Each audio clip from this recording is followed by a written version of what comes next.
আসসালামু আলাইকুম। আশা করি সবাই অনেক ভালো আছেন। অল্প কিছু উপকরণ দিয়ে বিকেলের নাস্তায় ঝটপট আলু আর মুরগির মাংস দিয়ে এই চপটা বানিয়েছি। খেতে কিন্তু অসম্ভব মজার হয়েছে। চলুন তবে মূল রেসিপিটা শুরু করা যাক।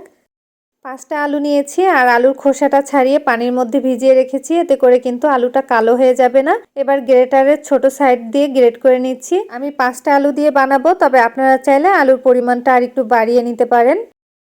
আলুটা গ্রেট করে নেওয়া হয়ে গেছে। এবার গ্রেটারের সাথে যে আলুটা রয়েছে সেটা আমি নিয়ে নিচ্ছি। যখন গ্রেট করে নিয়েছি তখন কিন্তু পানির মধ্যে ভিজিয়ে রেখেছি, এতে করে কিন্তু আলুটা কালো হয়ে যাবে না। এখন পানি দিয়ে ভালো মতো ধুয়ে নিব। প্রায় 2 থেকে 3 বারের মতো ধুয়ে নিতে হবে, যাতে করে আলু থেকে পরিষ্কার পানি বের হয়। ভালো মতো ধুয়ে নিয়েছি। এবার হাতের সাহায্যে চাপ দিয়ে অতিরিক্ত পানিটা ফেলে দিব। অতিরিক্ত পানিটা কিন্তু অবশ্যই এভাবে চাপ দিয়ে ফেলে দিতে হবে। একটা বাটির মধ্যে নিয়ে নিয়েছি। এবার দিয়ে দিলাম 1.25 কাপের মতো মুরগির মাংসের কিমা, 1 চা চামচ লাল মরিচের গুঁড়া, 1/2 চা চামচ হলুদ গুঁড়া। ঝালটা কিন্তু আপনারা আপনাদের টেস্ট অনুযায়ী দিয়ে নেবেন। 1/2 চা চামচ দিয়ে দিলাম জিরার গুঁড়া, পরিমাণ মতো দিয়ে দিলাম লবণ, 1 চা চামচ গোলমরিচ গুঁড়া। অবশ্যই চেষ্টা করবেন গোলমরিচের গুঁড়া দেওয়ার জন্য। আদা রসুন বাটা 2 চা চামচ। যেহেতু মুরগির মাংস দিয়েছি তাই আদা রসুন বাটাটা কিন্তু অবশ্যই দিতে হবে। পেঁয়াজ কুচি, এখানে আমি 2টা পেঁয়াজ কুচি করে কেটে নিয়েছি। গরম মশলার গুঁড়া দিয়ে দিলাম 1/2 চা চামচ। এখন সব উপকরণ খুব ভালো মতো মেখে নিতে হবে। আর অবশ্যই চেষ্টা করবেন গরম মশলার গুঁড়া দেওয়ার জন্য, এতে করে কিন্তু আলুর চপটা খেতে বেশি ভালো লাগবে। দিয়ে দিচ্ছি 1/3 কাপ পরিমাণ কর্নফ্লাওয়ার। কর্নফ্লাওয়ার দিলে কিন্তু অনেক বেশি মুচমুচে হবে।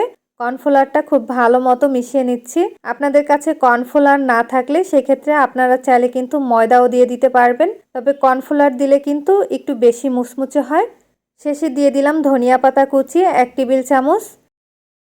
ধনিয়া পাতাটা দিলে কিন্তু খুব সুন্দর একটা ঘ্রাণ আসবে আর খেতেও ভালো লাগবে, তবে আপনাদের কাছে না থাকলে এটা স্কিপ করতে পারবেন। খুব ভালো মতো মেখে নিলাম। এবার এখান থেকে অল্প একটু নিয়ে আমি চপ বানিয়ে নিচ্ছি। আমি লম্বা করে বানাবো, আপনারা আপনাদের পছন্দ অনুযায়ী ডিজাইন করে বানিয়ে নেবেন। অতিরিক্ত পানিটা এভাবে করে চাপ দিয়ে ফেলে দিতে হবে, এতে করে কিন্তু চপটা অনেক বেশি মুচমুচে হবে। একটা কিন্তু বানানো হয়ে গেল। এভাবে করে আমি বাকিগুলোও বানিয়ে নিব।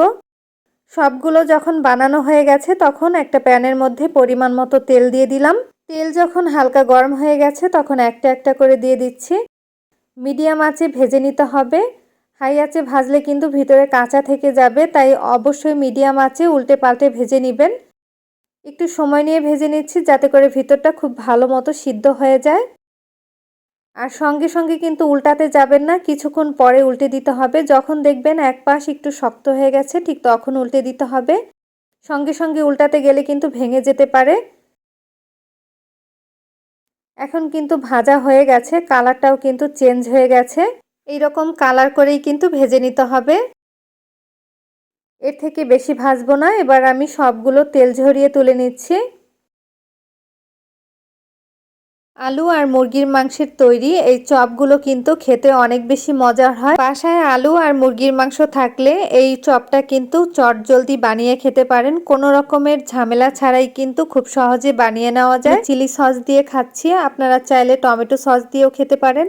আশা করছি আজকের এই ভিডিওটি আপনাদের কাছে ভালো লেগেছে। ভালো লাগলে অবশ্যই বাসায় ট্রাই করবেন। আর কেমন হলো আমাকে কমেন্ট করে জানাতে ভুলবেন না। আবারও হাজির হব নতুন কোনো ভিডিও নিয়ে। সবাই ভালো থাকবেন, সুস্থ থাকবেন। আল্লাহ হাফেজ।